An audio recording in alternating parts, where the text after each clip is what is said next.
भारत में और उत्तराखंड में धर्म और धार्मिक मूल्य से जुड़ी सरकार का महत्व,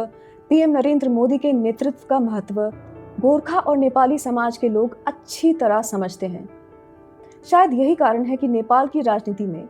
कम्युनिज्म के इम्पैक्ट को लेकर वो न केवल चिंतित हैं बल्कि क्षुब्ध हैं। नेपाल में कम्युनिस्ट लीडरशिप के चलते चाइना के बढ़ते इन्फ्लुएंस और नेपाल में बाहरी हस्तक्षेप को देखकर थोड़ा रोष में भी हैं। तो वहाँ की जो पॉलिटिकल जो डिप्लोमेसी है उनके एक इनसाइड विजन प्रिपेयर करना ज़रूरी है कि हम देश को किस तरफ ले जाएं,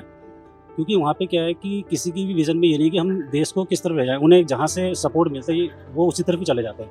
अब जैसे पहले इंडिया से सपोर्ट मिल रहा था, अभी भी मिलता है, ठीक है, पहले भी मिल रहा था इंडिया से सपोर्ट। अब इंडिया एक फ्रेंडली कंट्री है नेपाल का, लेकिन अब क्या है कि बीच में चाइना जैसे इन्वॉल्व हुआ, चाइना का कि भाई हम भी तुम्हें आर्थिक मदद देंगे, सारी चीज़ें देंगे, लेकिन उसके पीछे क्या है, उसकी वजह से चाइना का एक विज़न है कि कल के दिन अगर हमें इन्वेट करना पड़े इंडिया में तो हम कहाँ से जाएंगे, हम मतलब बीच में कोई ना कोई रिलेटिव पॉइंट होना चाहिए ना, तो नेपाल है बीच में, इसलिए वो नेपाल को अपने साथ मिलाने की कोशिश कर रहा है ताकि वो नेपाल को इतना कंपेल कर दे कल के दिन में कि हमने तुम्हें इतनी हेल्प करी है, तुम कंपेल्ड हो, तो हमारी हेल्प करने के लिए तुम मजबूर हो, तुम्हें करना ही पड़ेगा कल के दिन अगर इंडिया के खिलाफ चाइना जाता है तो। अब इंडिया का पास तो ये कोई टारगेट नहीं है कि वो जो नेपाल का हेल्प कर रहा है तो वो क्यों कर रहा है, वो तो एक मैत्रीपूर्ण फ्रेंडली वे में हेल्प कर रहा है, लेकिन चाइना का विजन अलग है। वो जो हेल्प कर रहा है नेपाल का वो किसी न किसी विजन से ही कर रहा है। मैं कहता हूँ कि इंडिया को अगर नेपाल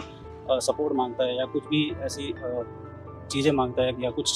सजेशन चाहिए तो इंडिया को देना चाहिए अपने इनपुट्स नेपाल को। उनका ये विचार है कि नेपाल की सरकार में कम्युनिस्ट आइडियोलॉजी का हावी होना ही भ्रष्टाचार को बढ़ावा देता आया है, संस्कृति का हनन करता आया है और जिस ईमानदारी के लिए नेपाली और गोरखा दुनिया भर में जाने जाते हैं उसे भी निरंतर आघात पहुंचाता रहा है। उनके विचार में नेपाल की कम्युनिस्ट सरकार ने चाइना के कम्युनिज्म को अपनी विचारधारा में उतार लिया और इसके चलते वो जनता से, जनता की अपेक्षाओं से,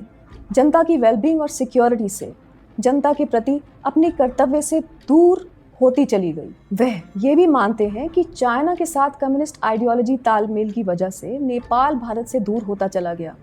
और वो भी उस समय जब भारत प्रधानमंत्री मोदी की लीडरशिप में आगे बढ़ रहा है। ये वो भी समय है जब नेपाल भारत में पीएम मोदी के नेतृत्व के चलते भारत नेपाल संबंध ओली सरकार और घनिष्ठ कर सकती थी। Perhaps the mention of relationship between India and Nepal is being done by members of the Gorkha Samaj owing to the trust they place in PM Modi and the expectations they have from him. जिन्होंने नेपाल को और नेपाली संस्कृति को देखा है, जिया है, उन्हें ज्ञात है नेपाल का पोटेंशियल, नेपाल की अपनी नेचुरल रिसोर्सेज की शक्ति, नेपाल की युवा शक्ति और अच्छी गवर्नेंस नेपाल में क्या बदलाव ला सकती है।